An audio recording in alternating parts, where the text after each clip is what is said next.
ہے جی کتنے دن پڑھا؟ ہم نے بھی 38 دن پڑھا آپ کے گنگو کے HR انٹر کالج میں. ساری زندگی سے ہم نے کبھی نہیں دیکھا تھا اس کو. اب پہلی بار تبلیغ نے دکھلا دیا اس کو. اور پھر ہم نے وہاں جمعہ بھی پڑھا اور جمعہ بھی پڑھایا, تراویح بھی پڑھی, تراویح بھی پڑھائی, نماز بھی. اتنی زندگی میں کبھی نماز پوری 36 سال میں کبھی اتنی نماز نہیں پڑھائی جتنی وہاں 38 دن میں پڑھائی. تو نماز تو کبھی پڑھاتے نہیں ہم, لیکن اب وہاں تو پڑھانی ہے, تو اس لیے بہت دفعہ متشابہ ہو جاتا تھا. چلے گئے رکوع میں اللہ اکبر نہیں کہا, آہستہ سے کہہ دیا. سمیع اللہ لمن, کھڑے ہو گئے سمیع اللہ لمن حمدہ, آہستہ سے کہہ دیا. وہ پیچھے والے دیکھ رہے کیا ہو رہا ہے, کیونکہ اپنی پڑھنے کی عادت ہے, پڑھانے کی عادت نہیں. تو بار بار آہستہ آہستہ کبھی رکوع میں جا رہے ہیں, کبھی سجدے میں جا رہے ہیں, کبھی قاعدے میں بیٹھ رہے ہیں اور وہ سجدے میں پڑھے, ہم بیٹھ گئے اللہ اکبر کہہ کر آہستہ سے. تو اتنا پڑھا 38 دن ہم نے وہاں پڑھا. تو الحمدللہ آپ حضرات مسجد کے عمل میں جڑو. فجر میں جڑو گے؟ کون کون جڑے گا؟ ارے جڑو گے.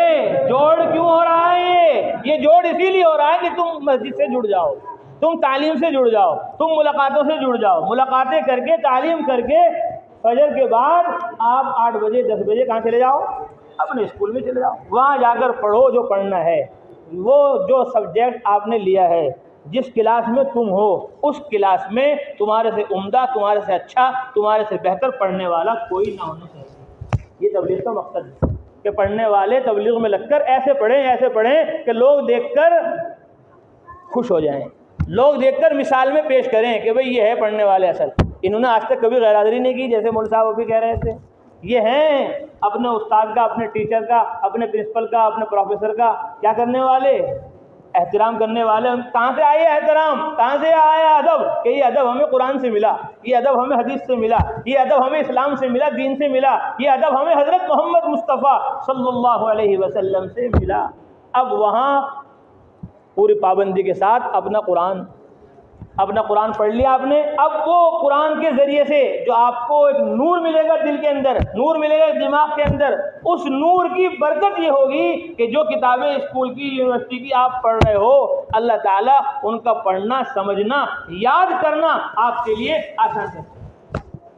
ابھی میں پڑھ رہا تھا, ایک ساتھی نے بھیجا کہ مغربی ممالک کے عرب لوگ اپنے بچوں کو اس وقت تک کے اسکول میں, کالجوں میں, یونیورسٹیوں میں نہیں بھیجتے جب تک کہ وہ مدرسے کی, مکتب کی تعلیم حاصل نہ کر لیں. جب وہ قرآن کو سیکھ لیتے ہیں, حدیث کو سیکھ لیتے ہیں, اب ان کو اسکولوں میں, کالجوں میں, یونیورسٹیوں میں بھیجتے ہیں تو وہاں کی تعلیم میں ماہر ہو جاتے ہیں.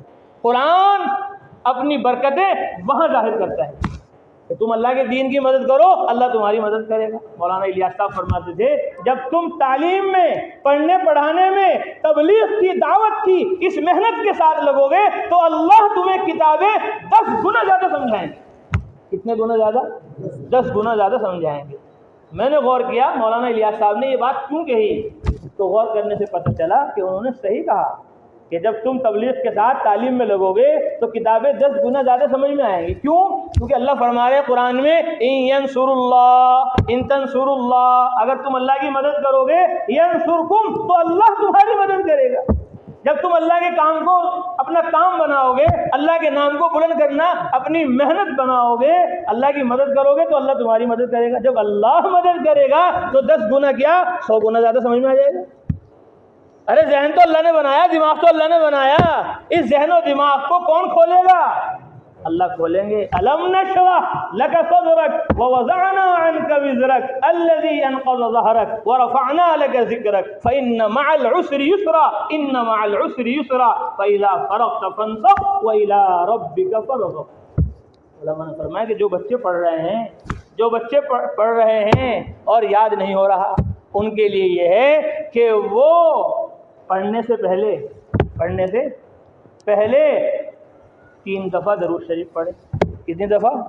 3 دفعہ درود شریف پڑھیں, اور پھر الم نشرح لک صدرک پڑھیں, اور پھر اس کے بعد 3 دفعہ درود شریف پڑھیں, اور پڑھ کر اپنے جسم پر دم کر لیں. ایسے پھونک مارا اور پورے جسم پر پھیر لیا. اللہ تعالیٰ ان کے ذہن و دماغ کو کھول دیں گے, اللہ تعالیٰ ان کو کتابیں, علم سمجھائیں گے, اور ان کی کن ذہنی ختم فرما دیں گے. اللہ فرماتے الم نشرح لک صدرک, کیا ہم نے آپ کے سینے کو منشرح نہیں کر دیا؟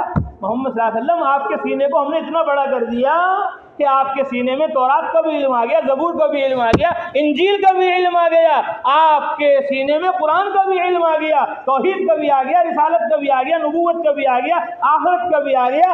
آپ کا سینہ سمندروں سے زیادہ ہم نے وسیع کر دیا، کشادہ کر دیا۔ وَوَضَعْنَا عَنْكَ وِزْرَكَ، اور آپ پر جو بوجھ تھا اس علم الہی کی تبلیغ کا، اس علم الہی کی تعلیم کا، اس علم الہی کی تعمیر کا، وَوَضَعْنَا عَنْكَ وِزْرَكَ، ہم نے آپ کے بوجھ کو بھی ہلکا کر دیا، الَّذِي أَنقَضَ ظَهْرَكَ، جس نے آپ کی کمر کو توڑ رکھا تھا۔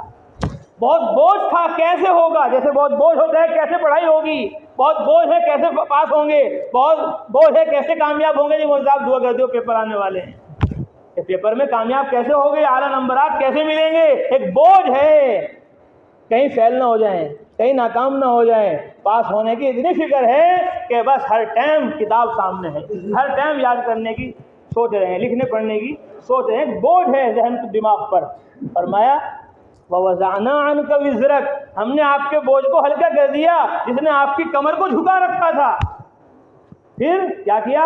وَرَفَعْنَا لَكَ ذِكْرَكَ، اور ہم نے آپ کے ذکر کو اونچا کر دیا، ہم نے آپ کے ذکر کو بلند کر دیا، ہم نے آپ کو ناکام نہیں کیا، ہم نے آپ کو کامیاب کر دیا، ہم نے آپ کو فیل نہیں کیا، ہم نے آپ کو کیا کر دیا؟ بولو، ارے پاس کر دیا۔ وَرَفَعْنَا لَكَ ذِكْرَكَ، کیا آپ پاس ہو گئے؟ اب مشرق میں، مغرب میں، شمال میں، جنوب میں، عرب میں، عجم میں آپ ہی کا نام ہے، آپ ہی کا کام ہے، آپ ہی کا دین ہے، آپ ہی کا اسلام ہے۔ موسیٰ علیہ السلام بھی اگر آ جائیں ان کو بھی آپ کی بات ماننی پڑے گی، عیسیٰ علیہ السلام آ جائیں ان کو بھی آپ کی بات ماننی پڑے گی، یعقوب و یونس بھی آ جائیں ان کو بھی آپ کی بات ماننی پڑے گی، آدم و نوح بھی آ جائیں ان کو بھی آپ کی بات ماننی پڑے گی۔ وَرَفَعْنَا لَكَ ذِكْرَكَ، ہم نے آپ کو سب سے آگے کر دیا، فرسٹ نمبر ہم نے آپ کو دے دیا، اول درجے پر ہم نے کیا کر دیا؟ آپ کو پاس کر دیا۔ وَرَفَعْنَا لَكَ ذِكْرَكَ، ہم نے آپ کا نام اپنے نام کے ساتھ ملا دیا، اب کبھی آپ کا نام ہمارے نام سے جدا نہیں ہوگا۔ تم نے ہمارا کام کیا، ہم نے تمہارا نام اپنے نام کے ساتھ ملا کر اپنے نام کے ساتھ تمہارا نام بھی کیا کر دیا؟ بولو، اونچا کر دیا۔ لا الہ الا اللہ محمد الرسول اللہ ہے کلمے میں، ہے کلمے میں، اذان میں، تکبیر میں نام محمد، اللہ نے اپنے نام کے ساتھ حضرت محمد صلی اللہ علیہ وسلم کے نام کو بلند کر کے وَرَفَعْنَا لَكَ ذِكْرَكَ اپنے نام کے ساتھ آپ کے نام کو بھی بلند کر دیا۔ اس لیے مولانا فرماتے تھے کہ تم تبلیغ میں لگو، دعوت میں لگو، اللہ کے کلمے کو بلند کرو، اللہ کا کلمہ، اس کا دین عالم میں بلند اور چمکنے ہی کے لیے آیا ہے۔ تم اس محنت میں لگو گے تو اللہ تمہیں بھی چمکا دے، یہ دین تو چمکنے ہی کے لیے آیا ہے، تم اس کے چمکانے میں لگو گے تو اللہ تمہیں بھی چمکا دیں گے، ابو بکر کی طرح تمہیں بھی چمکا دیں گے، محمد الرسول اللہ کی طرح تمہیں بھی چمکا دیں گے، ابو بکر کی طرح، عمر کی طرح، عثمان و علی کی طرح، طلحہ و زبیر کی طرح، انصار و مہاجرین کی طرح، صحابہ رضوان اللہ تعالی علیہ مجمعین جیسے بلند ستارے ہو گئے، چمک گئے، روشن ہو گئے، ایسے تم بھی ہو جاؤ گے جب تم اپنے کام کو، اپنے نام کو حضرت محمد صلی اللہ علیہ وسلم سے، اللہ سے، دین سے، اسلام سے ملا دو گے۔ اور پھر فرمایا آگے کیا ہے؟ فَإِنَّ مَعَ الْعُسْرِ يُسْرًا، فَإِنَّ مَعَ الْعُسْرِ يُسْرًا، ہر مشکل کے ساتھ آسانی ہے۔ اِنَّ مَعَ الْعُسْرِ يُسْرًا، یاد رکھو مشکل کے ساتھ آسانی ہے۔ پہلے تو مشکل ہے، جیسا بیان کر رہے ہیں، بیان کرنا بھی مشکل ہے، بیان کرنا آسان کام نہیں، بیان کرنا کیا نہیں ہے؟ آسان کام نہیں ہے، بہت مشکل کام ہے، اللہ ہی کرواتا ہے۔ الرحمن پڑھو، ارے آگے پڑھو۔